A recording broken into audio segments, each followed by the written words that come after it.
दोस्तों, ये कहानी है श्यामगढ़ के एक छोटे से गांव की। श्यामगढ़ एक छोटा सा गांव था जो घने जंगलों और ऊंचाई पर बनी पहाड़ियों के बीच बसा था। इस गांव में एक पुरानी हवेली थी जो काला दरवाजा के नाम से जानी जाती थी। कहा जाता था कि ये हवेली एक समय राजा विक्रमादित्य के दौर में बनी थी, लेकिन अब वो खुद एक रहस्य बन चुकी थी। हवेली की सबसे बड़ी पहचान थी उसका काला दरवाजा जो हमेशा बंद रहता था। गांव के लोग मानते थे कि जो भी इस दरवाजे को खोलने की कोशिश करेगा वो कभी वापस नहीं लौटेगा। आंखों देखी बात थी कि कई लोग इस दरवाजे को खोलने गए, लेकिन फिर उनका कोई पता नहीं चला।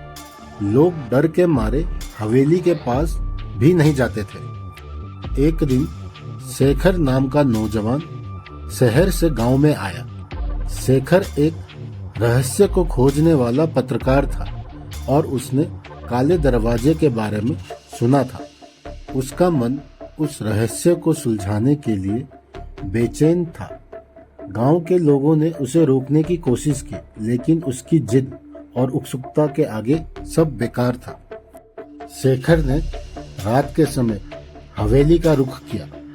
चांदनी रात थी और हवेली के आसपास गहरा सन्नाटा।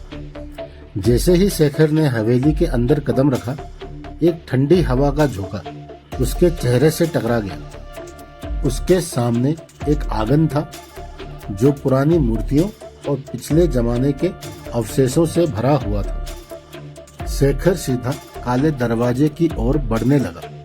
उस दरवाजे के पास पहुंचते ही उसने देखा कि उस पर अजीब से चिन्ह बने हुए हैं। वो चिन्ह जैसे किसी प्राचीन भाषा में कुछ लिखा हुआ हो। शेखर ने अपना टॉर्च निकाला और उन चिन्हों को ध्यान से देखने लगा। जैसे ही उसने टॉर्च की रोशनी चिन्हों पर डाली, एक जोर की चीख हवेली के अंदर से सुनाई दी। शेखर का दिल तेजी से धड़कने लगा, लेकिन उसने डर के आगे हार नहीं मानी। उसने दरवाजा खोलने की कोशिश की। दरवाजा बहुत भारी था, लेकिन जैसे ही उसने जोर लगाकर धक्का दिया, वो धीरे धीरे खुल गया। अंदर अंधेरा था, लेकिन जैसे ही उसने टॉर्च की रोशनी अंदर डाली, उसने देखा कि एक बड़े हॉल में अनेक पुरानी छवियां और तस्वीरें लगी हुई थी, मगर उसका ध्यान सबसे ज्यादा एक बड़े तख्त के ऊपर बैठने वाली एक मूर्ति ने खींचा। मूर्ति का चेहरा अजीब और भयानक था। उसकी आंखें जैसे शेखर को घूर रही थी। शेखर आगे बढ़ा और उसने देखा कि मूर्ति के पास एक पुराना पात्र पड़ा था। पात्र संस्कृत में था, लेकिन शेखर संस्कृत पढ़ना जानता था। उस पात्र में लिखा था, जो ये दरवाजा खोलता है वो अपनी आत्मा के साथ खेल करता है। ये जगह शापित है और शराब तब तक रहेगा जब तक निर्दोष बलि ना दी जाए। शेखर पात्र पढ़ते ही समझ गया। ये हवेली एक काल भवन थी जहां एक समय शक्ति और तंत्र मंत्र का प्रयोग होते थे।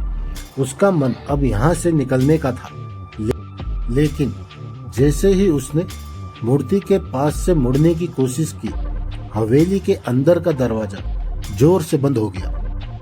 अंदर के माहौल में एक अजीब सी खामोशी थी। शेखर ने देखा कि मूर्ति की आंखें अब लाल हो गई थी और वो धीरे धीरे अपनी जगह से हिल रही थी। शेखर ने डर के वहां से भागने की कोशिश की, लेकिन हवेली का हर दरवाजा बंद हो चुका था। उसने जोर से चिल्लाकर मदद मांगी, लेकिन उसकी आवाज खुद उसी के कान तक लौटकर वापस आ गई। तभी उसे एक औरत की आवाज सुनाई दी। आवाज कहती थी, तुमने ये दरवाजा क्यों खोला? अब तुम्हारा यहाँ से बचकर निकलना असंभव है। शेखर ने उस आवाज का पीछा किया और एक कोने में उसे एक सफेद साड़ी पहनी औरत दिखी। उसका चेहरा धुंधला था और उसकी आंखों में एक अजीब सा दुख था। औरत ने शेखर को बताया कि वो एक समय में इस हवेली की रानी थी, लेकिन एक तांत्रिक ने उसके परिवार पर शराप डाल दिया। उस शराप के कारण ये हवेली अब एक काल चक्र बन चुकी है, जहां आत्माएं बंद हैं। शेखर ने उस औरत से पूछा कि वो यहाँ से कैसे निकल सकता है। औरत ने कहा, सिर्फ एक तरीका है, तुम्हें अपनी सबसे प्यारी चीज का त्याग करना होगा। शेखर समझ गया कि उसका त्याग क्या हो सकता है। उसने अपने साथ लाई एक डायरी निकाली, जो उसके जीवन की सबसे अनमोल यादें समेट कर रखती थी। उसने डायरी को मूर्ति के सामने रखा और कहा, ये मेरा सब कुछ है, इसे ले लो और मुझे यहाँ से निकलने दो। मूर्ति ने डायरी को अपनी जगह खींच लिया और एक तेज रोशनी छाई। जब रोशनी मिट गई तो शेखर ने देखा कि वो हवेली के बाहर खड़ा था, लेकिन उसकी डायरी अब उसके पास नहीं थी। गांव के लोगों ने देखा कि उस रात के बाद काला दरवाजा अपने आप ही बंद हो गया और कभी फिर नहीं खुला। शेखर वहां से चला गया, लेकिन उसकी आंखों में अब भी उस रात का डर और रहस्य हमेशा के लिए था। अगर आपको ये कहानी पसंद आई हो और आगे भी ऐसे ही कहानी सुनना चाहते हैं तो please do like and subscribe. Thank you.